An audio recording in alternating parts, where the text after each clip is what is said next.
You're listening to the weekly wrap-up on Sprott Money News. Well, hello once again from Sprott Money News and SprottMoney.com. It's Friday, January the 4th, 2019, and this is the first Sprott Money News weekly wrap-up of the year 2019. I'm your host, Craig Hemke, and joining us as usual this fine Friday morning is Eric Sprott himself. Eric, good morning. Hey, Craig, Happy New Year, and Happy New Year to all the listeners. I think we are in for quite an exciting year here, particularly from the perspective that we've tended not to be believers in the stock market, and we have been believers in precious metals, and I think our wishes will be realized this year. And I think it's just in time for a sale as well. I just got news yesterday that the good folks at Sprott Money are kicking off 2019 with an exciting offer and a great sale. Who doesn't like a sale, right? With the markets on the move, we want everybody to make sure they check out the Sprott Money Silver Sale on our deals page at SprottMoney.com. That's the place you want to go. Go to SprottMoney.com, look for the deals tab, and you'll find Sprott Money Silver Sale. So you can go to SprottMoney.com or just simply call us at 888-861-0775 for all the details. And the details are good, Eric. We've gotten the year off to a very strong start. You and I were talking about the likely prospect of a rally out of the end of the year and into the first quarter, and that baby is well underway.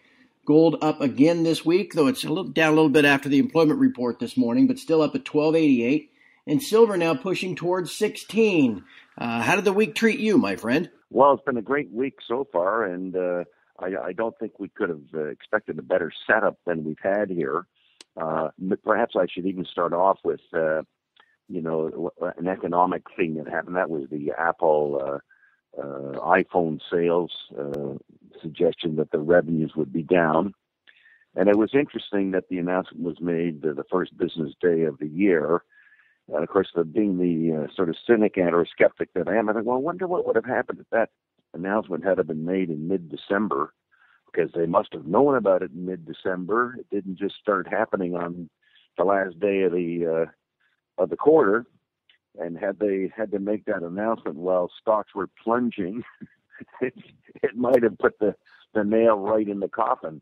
And I'm sort of imagining that all the lawyers lining up, well, how come you were so late in announcing that? You must have known a lot earlier than January 2nd that your numbers weren't going to come together. But anyway, they weren't announced. But when they were announced, of course, everything got trashed quite quickly.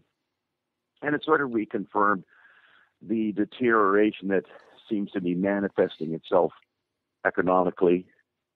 And there's lots of other things that are telling us we're heading for the problem. The one that you and I have talked about is the old bond inversion thing, and the lower rates on the treasuries, and of course some of the higher yield obligations trading lower.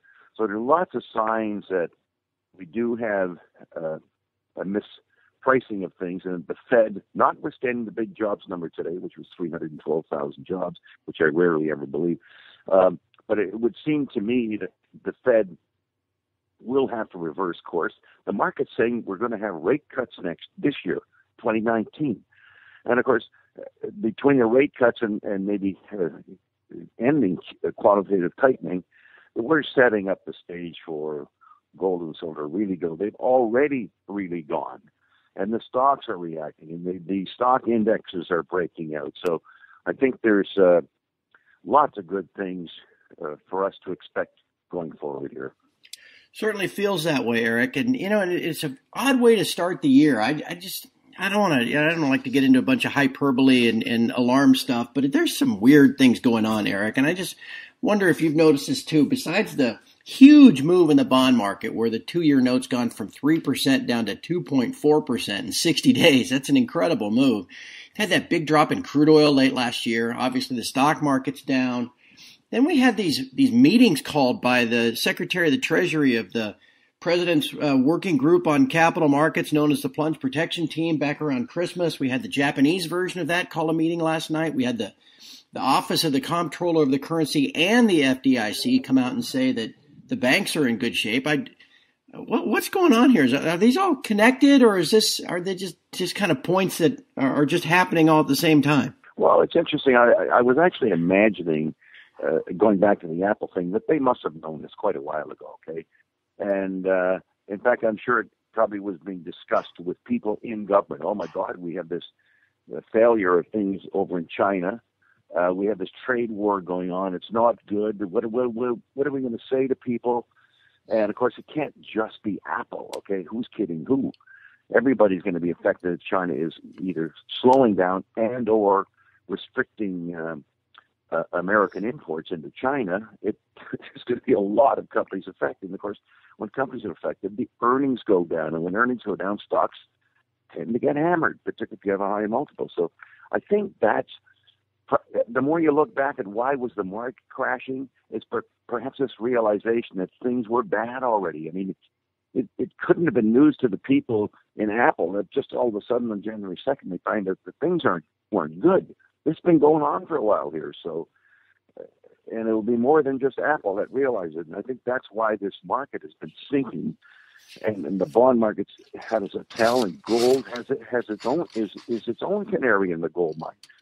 The fact that the coal mine, the fact that gold's been going up here and acting so strong technically, is telling us that there's some problem with the system. And between the trade war and the tightening, things are not going well. And it certainly feels as if we are in the early stages of this, Eric. And it reminds me a lot of 2016. It also reminds me a lot of 2010. But I want to lay this stat on you because I thought this just gives you some idea of just how little investment there is in gold and gold stocks at this point. Back on Thursday when Apple fell nearly 10%, the market capitalization of Apple declined by $67 billion. Well, Eric, the combined market capitalization of Newmont, Franco-Nevada, Barrick, and Goldcorp is just $56 billion. Can you even imagine if we get some institutional money moving into our sector? Well, it's that's going to happen here because at the end of every day or in any week or the end of the month, you look around and say, well, what's working? Okay. Well, what's working is gold and gold stocks.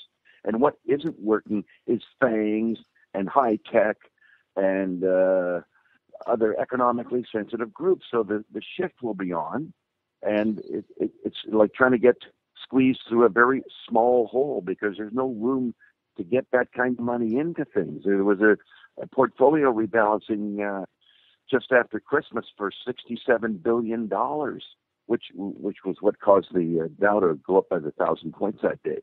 And it just shows you what can happen when a little bit of money decides to go to a certain place. And I'm sure that's what's going on in the gold shares right now. And I think we're going to see that continue because I think we are in troubled waters here economically and stock market wise. So I think it portends that things are going to look awful exciting going forward. And it does seem as if we're in the early stages. We had 34 metric tons of gold allegedly flow into the GLD in December alone. We're seeing pickups in all the other ETFs. We're also seeing huge demand, as we covered a couple of weeks ago, coming out of China and India. At this point, I would imagine you've got some your eyes on a few equities, things like that. Which direction are you looking at this point? Well, I think there's going to be all sorts of action. Some of these junior stocks are starting to run, as you know, and they're very much involved in lots of juniors. And you get these things where a stock will go up 15% in a day, just like that. Like that's what happens in a gold bull market, and I've seen it in some of the various stocks that I own, and there's lots I don't own that obviously are doing just as well as some of the outstanding ones that I have. So you can see it in the GDXJ index, the GDX, the XAU, the UE. They're all just at a point where they're about to explode, is my guess. It didn't help that we had this employment number to sort of suggest that maybe the Fed might continue with their rate increase. But I think the Fed's going to figure it out that it's not coming together here. The economy is weak, that there are problems out there, big problems, whether it's, as I mentioned, that you just can't have another rate increase. I mean, that's just would be so misguided. And I think they got to come off that. And I think Chairman Powell is going to be speaking very, very shortly today. So it'll be interesting to see what what he has to say. But I think it's all green light ahead for us.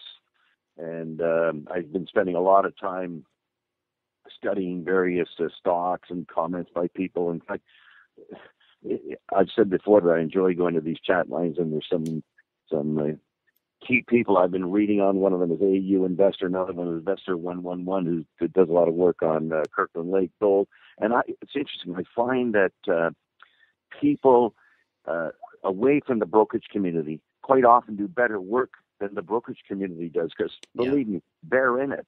Right. You know what I mean? Their money's in it. They study it very, very carefully. So it's very fun and exciting for me to check things out and see things coming together for everybody. And I think it should be a good year all around. I feel the same way, my friend, and it's going to be a very exciting year, very interesting year, no doubt about it. And there's no time like the present to add to your stack. Dollar cost average, if you own it at a higher price, bring your average price down and be ready for the rally to come. To that end, Sprott Money, again, makes it very easy for you to stack, whether it's that Sprott Money silver sale that we mentioned at the beginning of the show, or how about this one? If you're a storage client of Sprott Money, you can buy a silver maple 500 coin monster box. Man, those are fun too right there, boy. 500 coin monster box at just $199 US over spot. Now, if you're not a storage client, no problem. You can just become one. You can take advantage of this offer by simply registering for a storage account at Sprott Money and get yourself 500 ounces in a monster box at just, like I said, not even $2 over spot.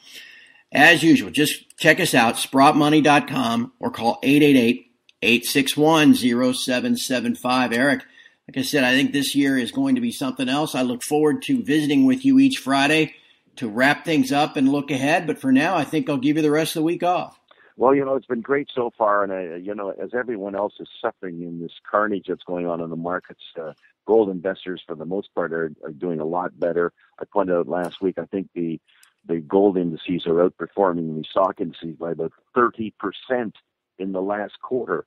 That's the sort of thing that makes a huge difference. And hopefully we can continue to do that in this and subsequent quarters. And you point that out, Eric, and I neglected to mention that just yesterday, gold made a new all-time high in Australian dollars. And as you know, it's very close to new all-time highs in Canadian dollars. So a lot of people around the world are doing just fine. Yeah, and luckily we're in that group, and we should see an exciting first quarter here. No doubt about it. Well, thank you, my friend. I look forward to visiting with you again next week. And from all of us here at Sprott Money News and SprottMoney.com, have a great weekend, and we will talk to you next Friday.